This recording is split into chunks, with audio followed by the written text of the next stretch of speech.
You cannot imagine what it means to have a second chance to erase everything and start fresh new from the beginning. This is a chance that shows you how great is when you say Allahu Akbar.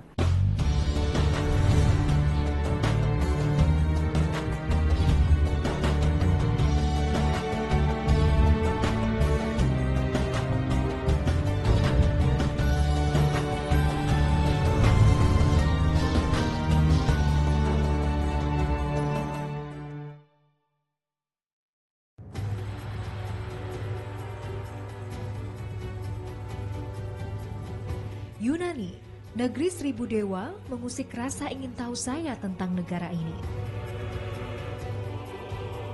Kisah mendunia ksatria Sparta yang menaklukkan serbuan pasukan Persia membuat saya membayangkan pesona agung negara ini.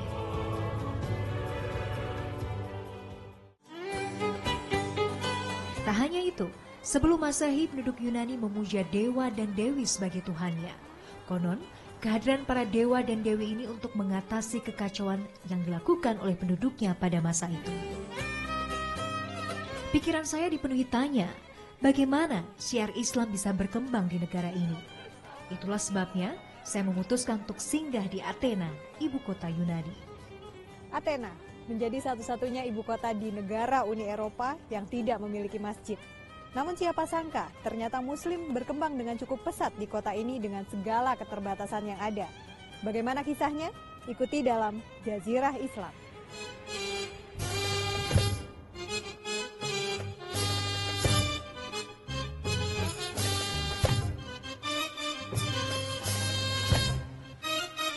Sayangnya kisah Islam tak selalu indah. Kaum Muslim masih dianggap sebelah mata oleh sebagian penduduk kota Athena dan juga pemerintah Yunani. Buktinya, tidak ada fasilitas resmi bagi umat Islam untuk beribadah di kota Athena sama sekali.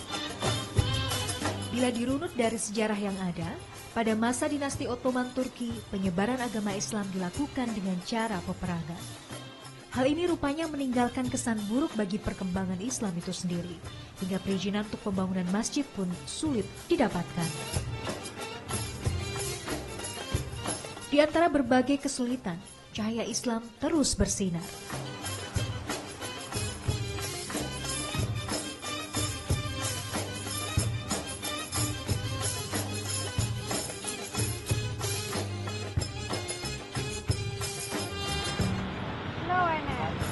Assalamualaikum. So where are you? Okay. I'm waiting for you at the park. See you. Assalamualaikum.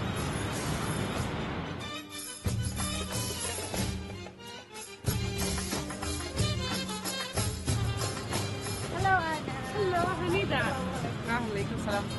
Anas Tamung, seorang mu'alaf asli Yunani menangkap hidayah dari Allah.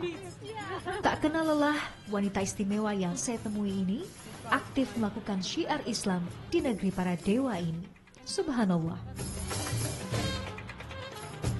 Wanita kelahiran Iliopolis ini tak serta-merta mengucapkan syahadat pada 6 tahun silam. Melalui sebuah pencarian yang panjang, ia memilih Islam sebagai keyakinannya. Anda tahu pasti, perjuangannya untuk syiar tak akan mudah.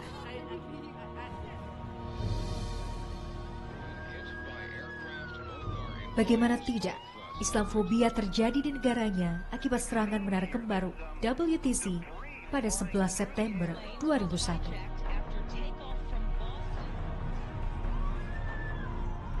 The last 3 years now, there is a new wave of rhetoric of hate. I mean, they have a hate speech against Muslims, not in Greece only. It's an Islamophobic campaign, I would say that, spreading all over Europe.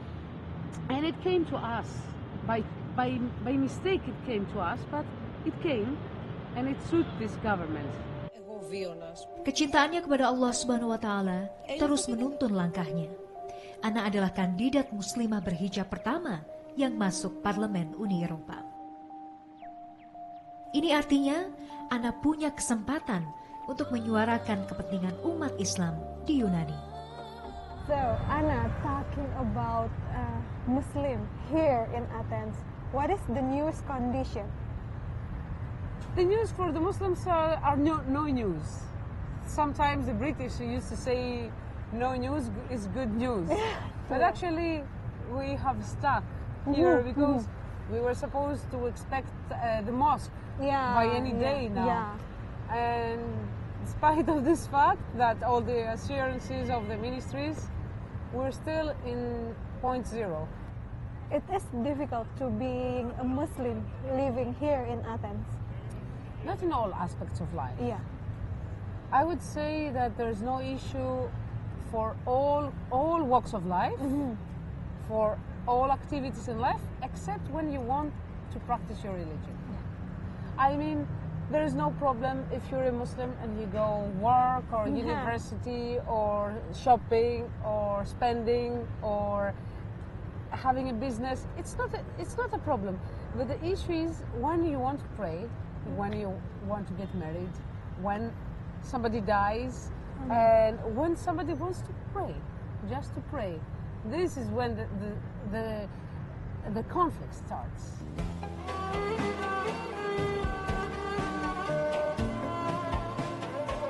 Jumlah umat Muslim di Yunani sekitar 1,3% saja dari total 10,7 juta penduduk di negara ini.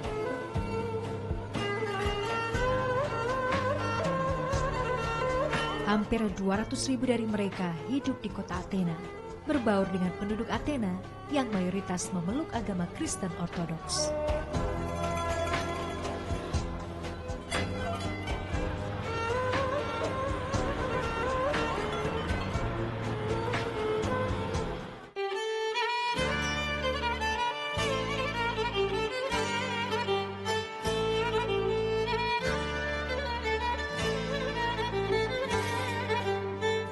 Anastamo dibesarkan dalam keluarga non-Muslim. Perjalanan Ana menjadi seorang Muslim tidaklah mudah. Ia sempat mempelajari berbagai keyakinan selain Islam. Ia terdorong oleh banyak pertanyaan tentang keesaan Tuhan, hingga membawanya pada sebuah jawaban, yaitu Islam.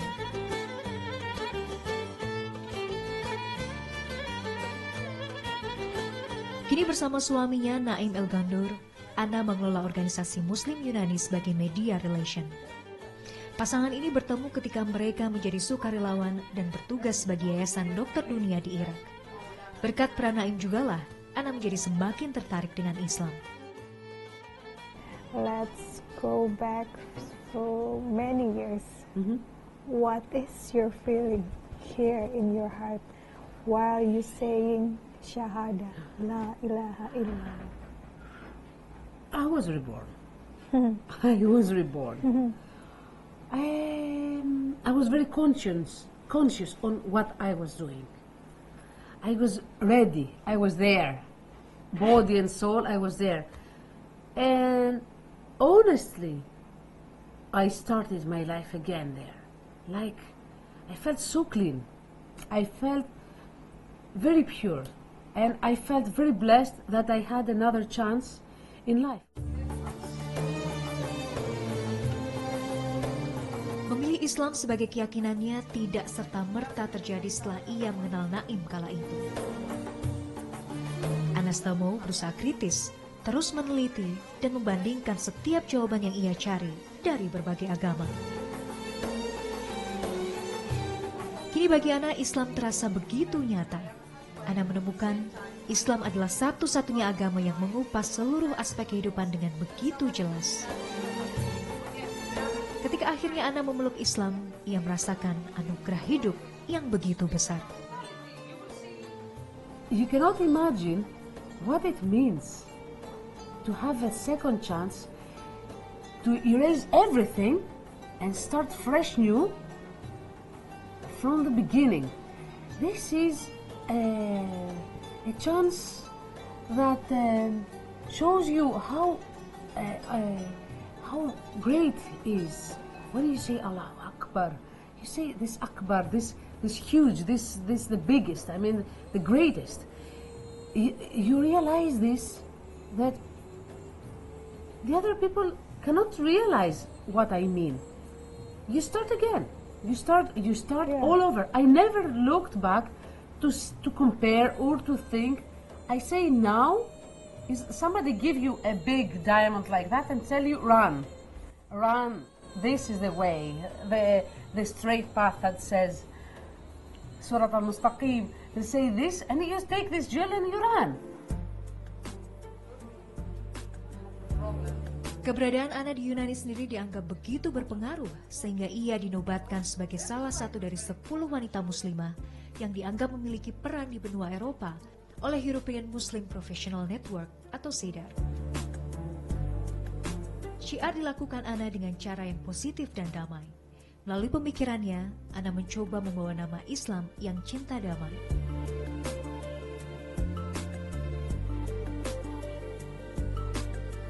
Cara berpikir Ana tentang Islam membuat saya merasa begitu haru. There is, I don't know, here,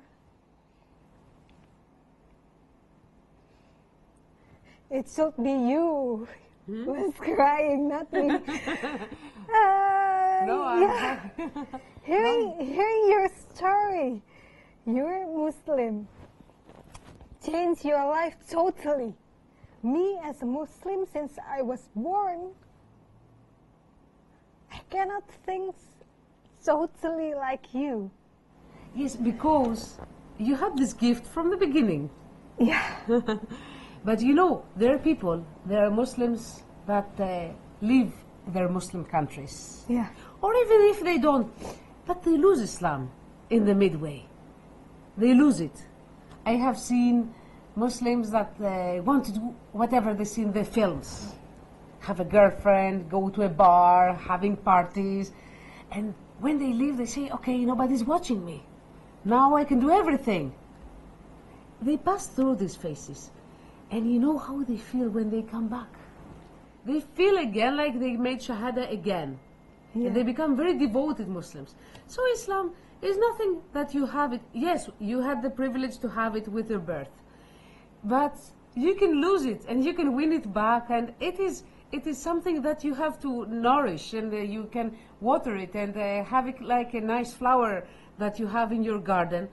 You have to work with that, for that and with that.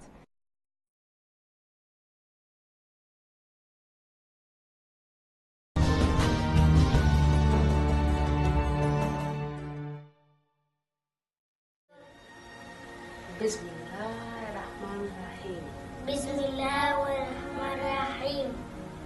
Alhamdulillah Rabbil Alamin.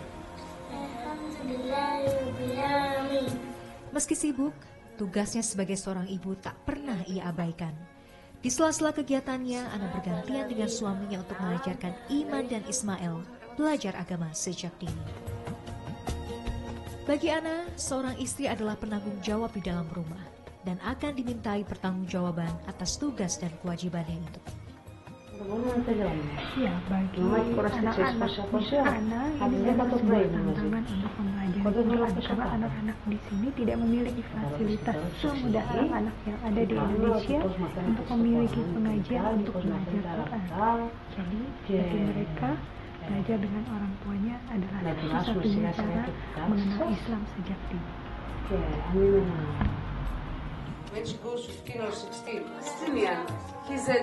Tidak ada sekolah Islam di sini. Itulah sebabnya Ana menyulap ruangan rumahnya ini menjadi tempat belajar mengaji dan sholat bagi anak-anaknya. Di tengah berbagai kendala sehari-hari yang dihadapi, Ana yakin Allah Subhanahu wa Ta'ala akan memberikan kemudahan.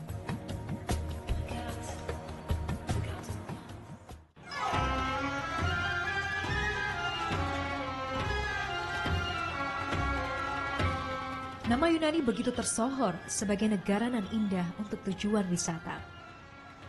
Namun sayangnya, Yunani juga menjadi satu-satunya ibu kota negara Uni Eropa yang tidak memiliki masjid resmi.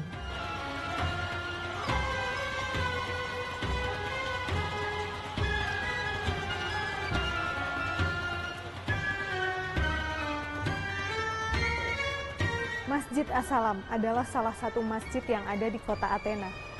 Keberadaan masjid ini semi-legal karena memang tidak ada masjid resmi yang didirikan oleh pemerintah Yunani bagi kaum muslim yang hidup di kota Athena. Letaknya ada di bawah basement.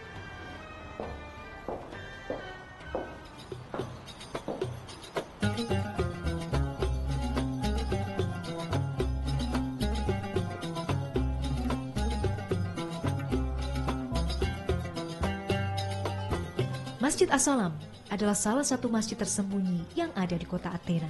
Tidak semua orang tahu keberadaannya. Masjid ini didirikan pada tahun 1999 oleh sebuah keluarga muslim asal Mesir yang tinggal di kota Athena. Ketiadaan tempat untuk sholat berjamaah membuat basement ini akhirnya dijadikan sebagai tempat ibadah. Selain itu, ruangan yang ada di sini juga dimanfaatkan untuk memperdalam ilmu Islam dan mempererat tali silaturahmi dengan pertemuan-pertemuan antar muslim dan juga mu'alaf. Meski bangunan masjid ini terlihat seadanya, namun Masjid As-Salam ini setidaknya bisa digunakan untuk mencari informasi dan pengetahuan, terutama mereka, para mu'alaf yang baru memeluk Islam.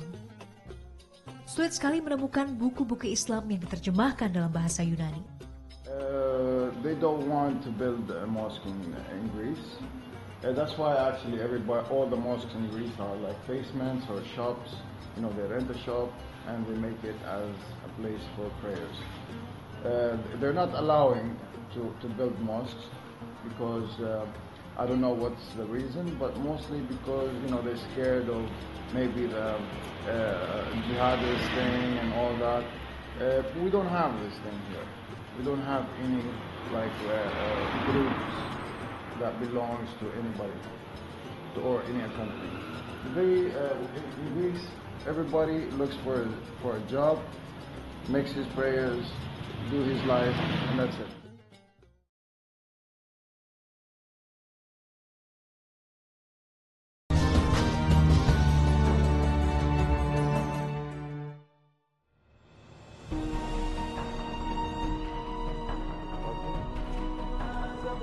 Pada awal-awal tahun bangunan ini berdiri, Masjid As-Salam pun tak luput dari berbagai ancaman yang dilakukan oleh pihak-pihak tertentu.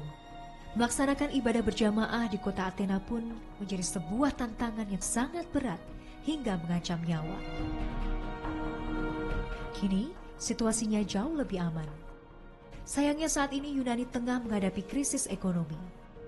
Imbasnya juga turut dirasakan oleh kaum muslim yang tinggal di Athena, sehingga mereka memilih untuk pindah ke negara lain. Itulah sebabnya jumlah jamaah di Masjid As-Salam semakin hari kian berkurang. Ini bukannya sini ke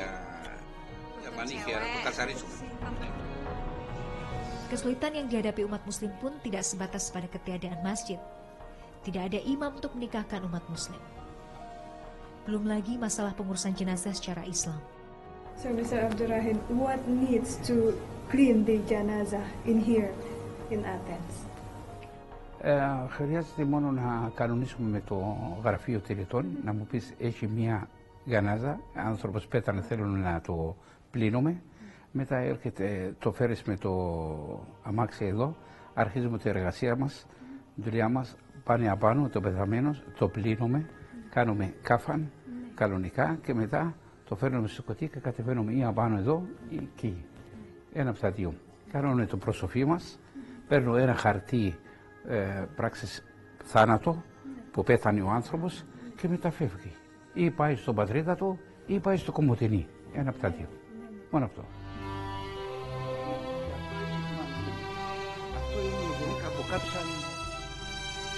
Atas dasar itulah Masjid As-Salam menyediakan jasa untuk pengurusan jenazah secara syariat Islam. Imam Abdurrahim menjadi salah satu orang yang dipercaya untuk melakukan rangkaian tata cara pengurusan jenazah di masjid ini.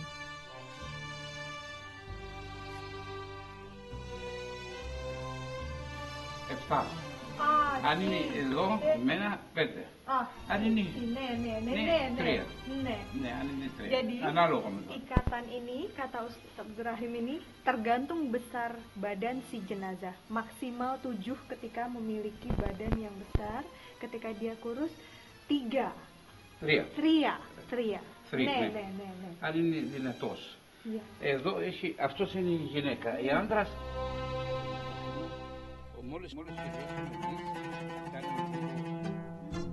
Tidak ada pemakaman muslim di sini. Perlu waktu setidaknya 8 jam perjalanan darat untuk menuju kota basis muslim terbesar di Yunani yang terletak di daerah Western Thrace.